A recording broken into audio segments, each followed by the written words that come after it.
Actuellement, la viande de volaille est la première viande consommée au niveau mondial.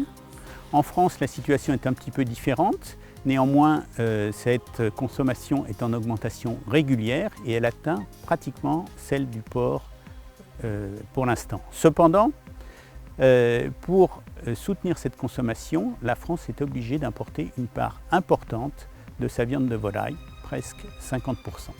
L'attente des consommateurs porte sur des produits ancrés sur leur territoire et respectant des normes de durabilité.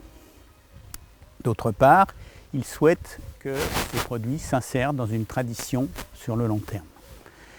Dans cet esprit, et pour soutenir les filières de production avicole, nous nous sommes intéressés tout d'abord à décrire sur le long terme les systèmes de production et de consommation de volailles depuis la période gallo-romaine jusqu'à nos jours, avec l'aide d'archéologues et d'historiens. Dans un deuxième temps, nous nous sommes intéressés aux dynamiques sociales contemporaines du métier d'éleveur et enfin à évaluer la durabilité des systèmes d'élevage avicole et les services qu'elles rendent à la société. Nos premiers partenaires dans le cadre de ce projet sont les archéologues et nous allons leur rendre visite au laboratoire d'archéologie de Touraine.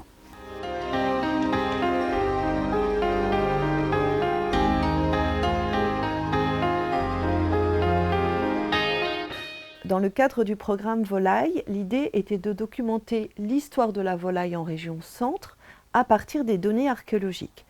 Pour vous expliquer la démarche qui est suivie, j'ai sorti un petit peu de mobilier archéologique et je vais vous montrer quelles sont les différentes étapes d'analyse. La première étape, c'est l'archéologue qui effectue des fouilles archéologiques et qui, lors de ces fouilles, trouve des ossements animaux et il va les réunir, il va les laver et il va les envoyer ensuite dans des laboratoires pour qu'ils puissent être étudiés.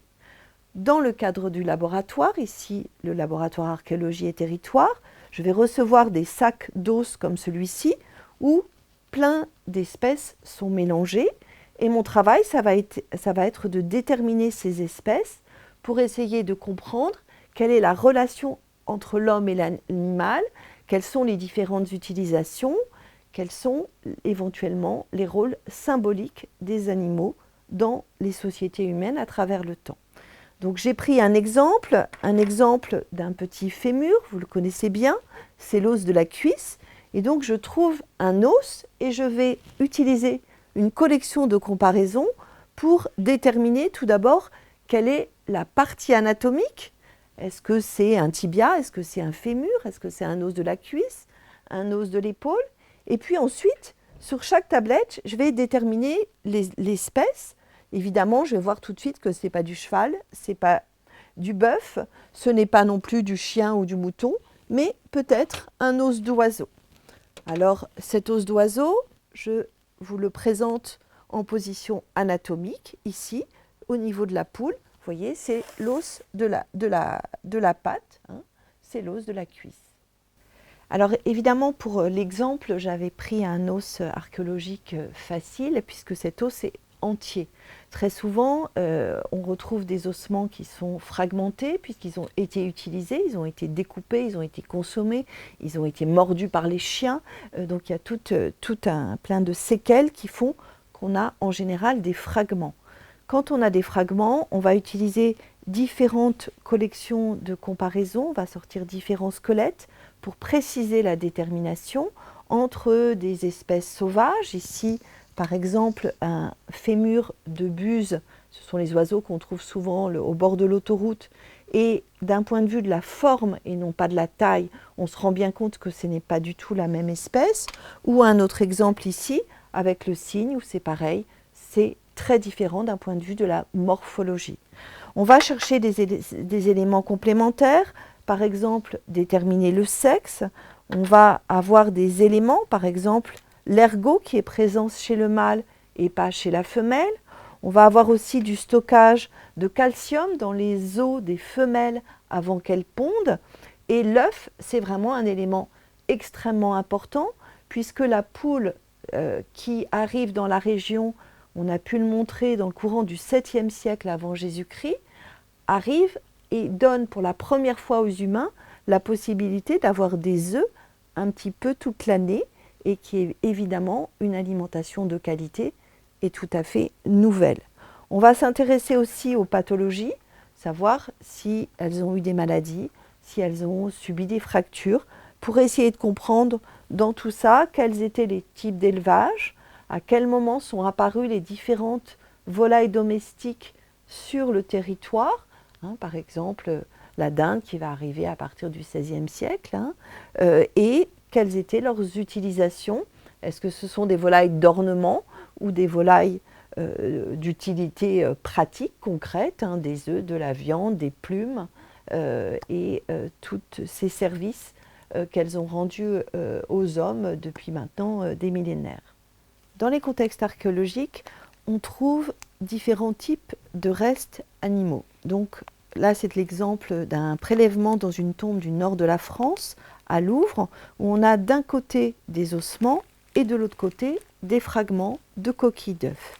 Ces coquilles d'œufs, elles posent problème parce on ne sait pas les déterminer à partir de comparaisons comme on l'a fait avec les ossements.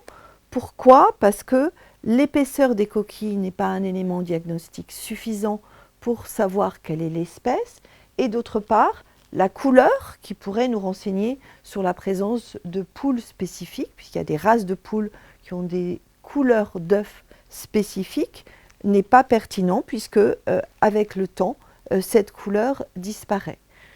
Dans ce sens, la rencontre avec l'INRAE et avec Joël Gautron a été tout à fait importante puisqu'il m'a proposé de travailler sur l'analyse protéomique qui va permettre de déterminer les espèces d'un point de vue spécifique et de nous donner des informations sur l'arrivée des espèces domestiques telles que l'oie ou le canard, qui sont des animaux qui sont migrateurs et pour lesquels, du coup, on ne sait pas s'ils sont présents sur un site archéologique en tant qu'oiseau migrateur qui a été chassé ou en tant qu'animal domestique qui est élevé dans le contexte de la ferme. Alors c'est le cas pour l'oie, le canard, le pigeon, pas pour la poule parce qu'elle est domestiquée en Asie du Sud-Est et elle arrive, on sait qu'elle est déjà domestiquée.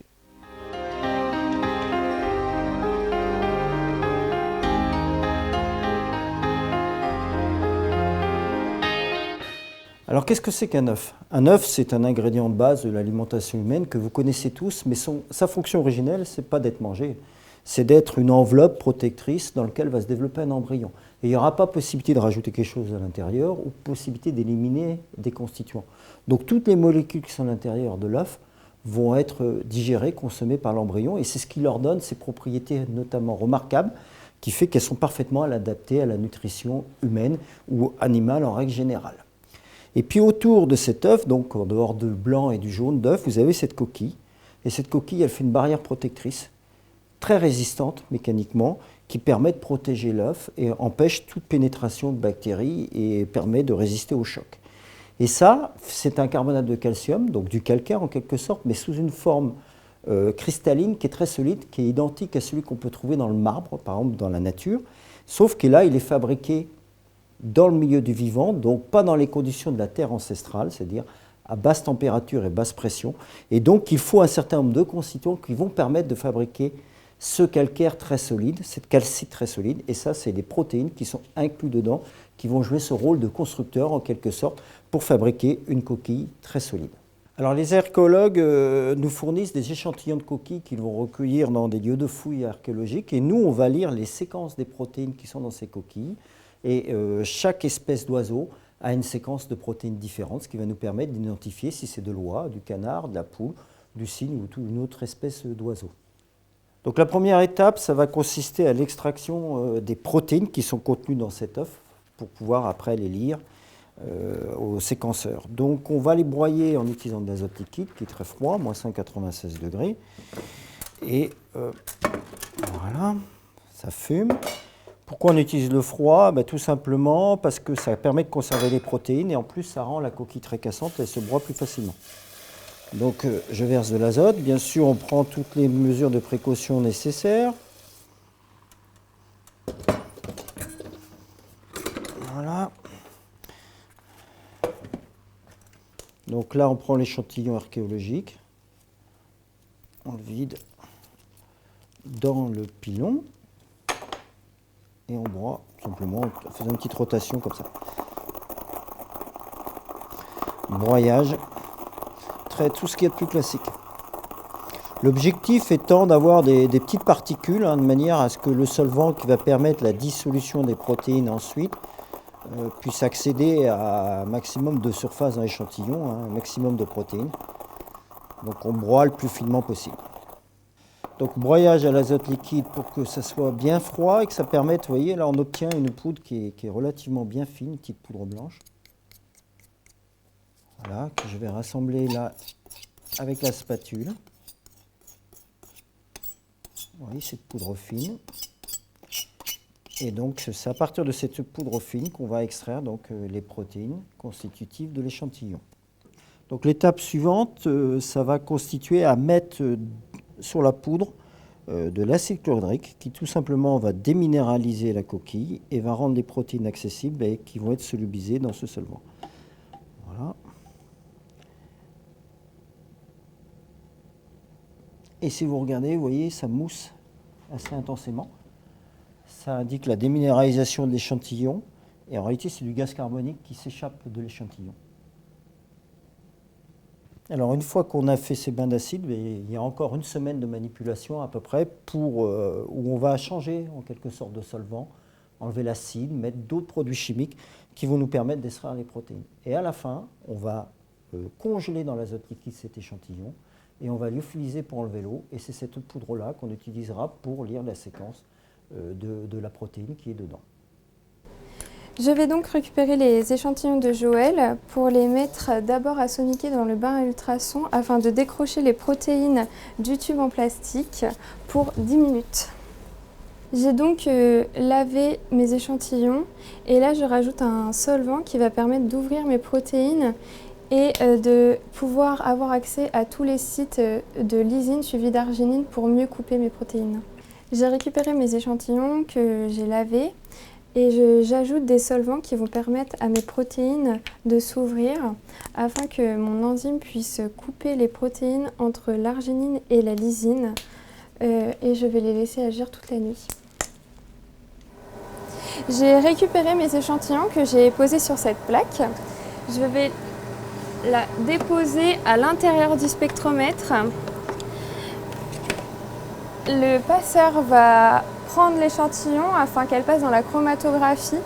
La chromatographie, ça va permettre de séparer l'échantillon par rapport à leur affinité avec la colonne afin d'envoyer les peptides dans un certain ordre et que le détecteur ne soit pas submergé de peptides et puisse les apprécier un par un. Après 2 heures d'analyse, on obtient un spectre de masse où chaque pic correspond à une molécule et on va donc pouvoir les traiter informatiquement afin de pouvoir identifier nos protéines. Nous allons donc comparer notre spectre de masse à une banque de données qui va permettre d'identifier les protéines de notre échantillon. Ici, on peut voir qu'on avait donc 14 protéines et par exemple ici, nous avions 67% de Gallus-Gallus qui correspond à la poule. Donc Joël, je te présente tes résultats. Tu as principalement du Gallus-Gallus de la poule, mais tu peux aussi trouver de l'oie domestique et un petit peu de colvert. Je te laisse avec toutes ces données. Merci, c'est top, comme d'habitude. Je vois que tous les échantillons ont été identifiés. Bon, écoute, moi je vais voir avec Marie-Pierre maintenant pour qu'on aille un petit peu plus loin dans l'analyse et comment on peut interpréter tout ça. Mais merci encore beaucoup pour votre boulot. De rien.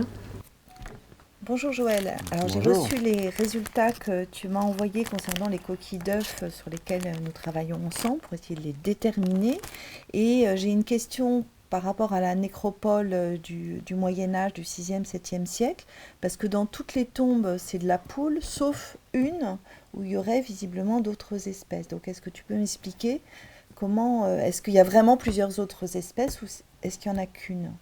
Alors, ok, si je regarde cet échantillon, donc, qui est le 118, donc tu vois, on a majoritairement, on lit le grand ligne des séquences, en quelque sorte, de la vie, et on voit majoritairement de l'oie.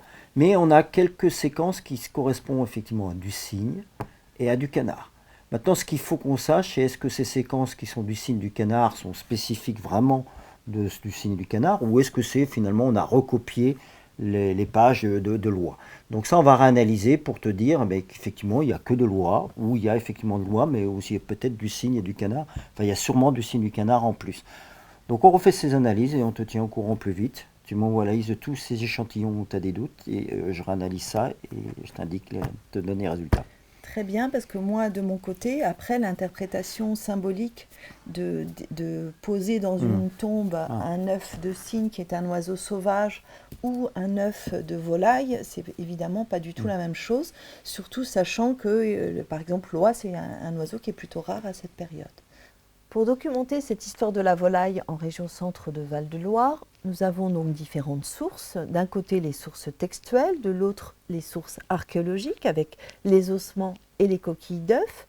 Et nous avons procédé à une restitution archéologique d'archéologie, c'est de l'archéologie expérimentale, puisque nous avons fait cuire des volailles rustiques dans des fac-similés céramiques de la période antique et de la période moderne. Et nous allons derrière faire des analyses chimiques pour voir si on retrouve des marqueurs spécifiques liés à la volaille, ici en l'occurrence des poules. On va dans un deuxième temps potentiellement pouvoir retrouver dans les céramiques archéologiques des marqueurs de cette cuisson de volaille dans des contextes quotidiens ou des contextes de banquets qui nous permettront de mieux comprendre les habitudes de consommation à travers le temps.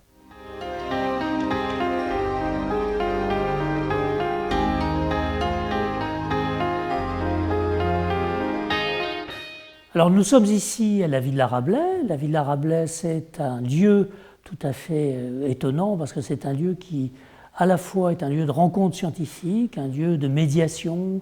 Il y a des expositions comme celle que vous voyez derrière vous. Et c'est le lieu en fait où le programme Volaille a démarré par une journée d'études qui a permis d'associer des chercheurs de disciplines différentes autour de ce sujet qui était les volailles dans la région Centre-Val de Loire. Ma contribution donc, au programme Volaille, qui est un programme interdisciplinaire, ça a été le volant historique, surtout depuis le Moyen-Âge jusqu'à l'époque contemporaine. Donc j'ai eu la collaboration de plusieurs étudiants qui ont travaillé, notamment au master, sur ces questions-là. Et par ailleurs, nous avons organisé une reconstitution de banquet, un banquet qui a eu lieu ici même, pas à la Villa Rabelais, mais à Tours, en 1457, et où il y avait beaucoup de volailles. Donc durant le banquet de 1457 que nous avons reconstitué, qui a eu lieu ici à Tours, il y avait beaucoup de volailles qui ont été servies, ce qui est tout à fait normal, parce que au fond, à l'époque, c'est considéré comme la viande qui est la plus représentative des classes supérieures de la société, parce qu'on imagine que tous les animaux, et d'ailleurs toutes les plantes aussi, se classent dans une échelle verticale qui va de la terre au ciel. Donc tout ce qui est proche du ciel est meilleur pour les classes élevées de la société. Donc, lors de ce banquet, il y a toutes sortes de plats de volailles, une quinzaine de volailles différentes, parmi lesquelles on a sélectionné lors d'une reconstitution donc le coq au mets, c'est-à-dire en fait un poulet revêtu d'ailleurs d'un petit aume, c'est-à-dire d'un casque, et puis également d'un vêtement aux armes du roi de France.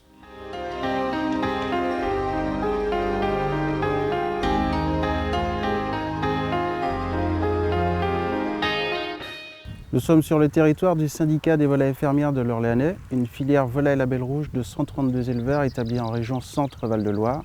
Nous produisons des volailles label rouge sous indication géographique protégée volaille de l'Orléanais.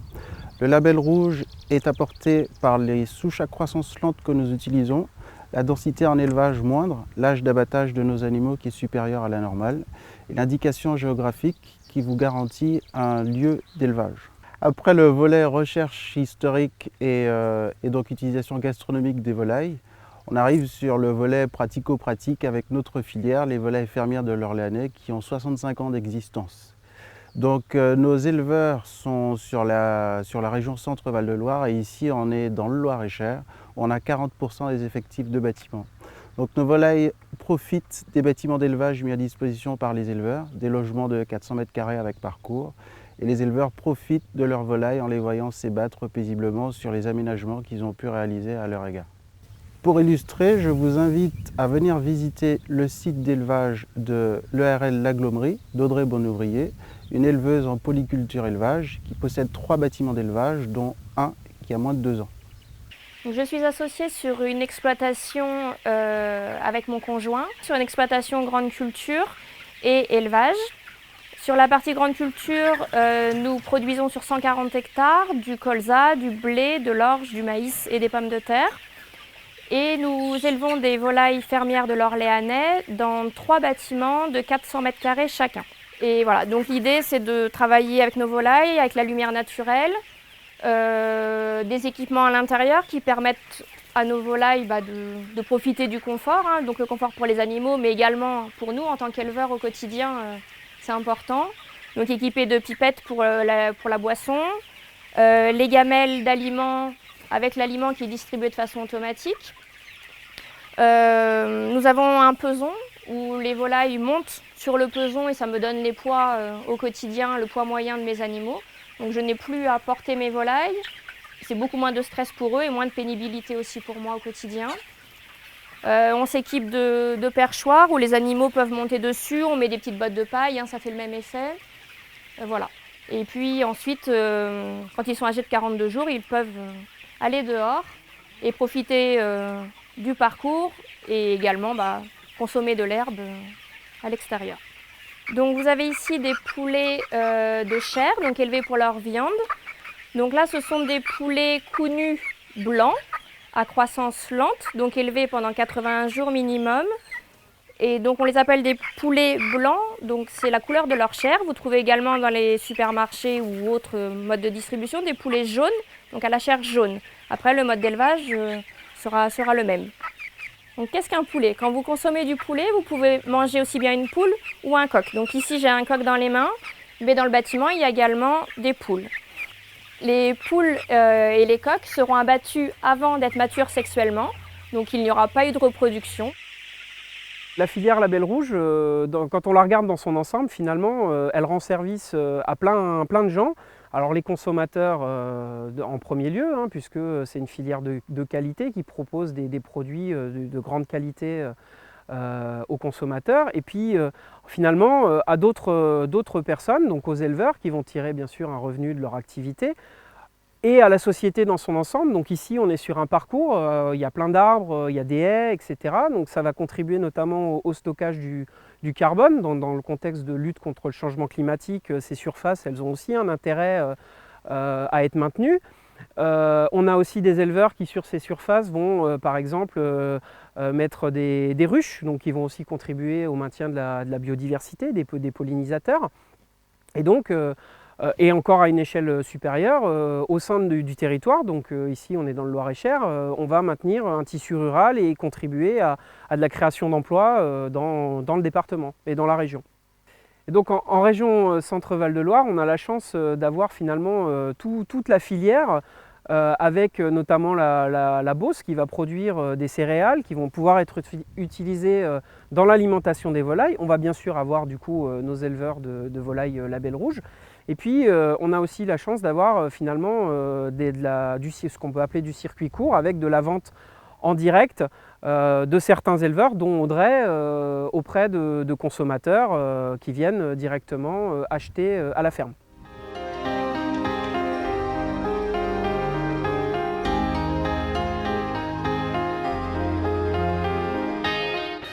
Un premier résultat très important dans le projet est que nous avons accumulé un certain nombre d'éléments montrant qu'il existait en région Centre-Val de Loire une tradition très ancienne de production et de consommation de volailles.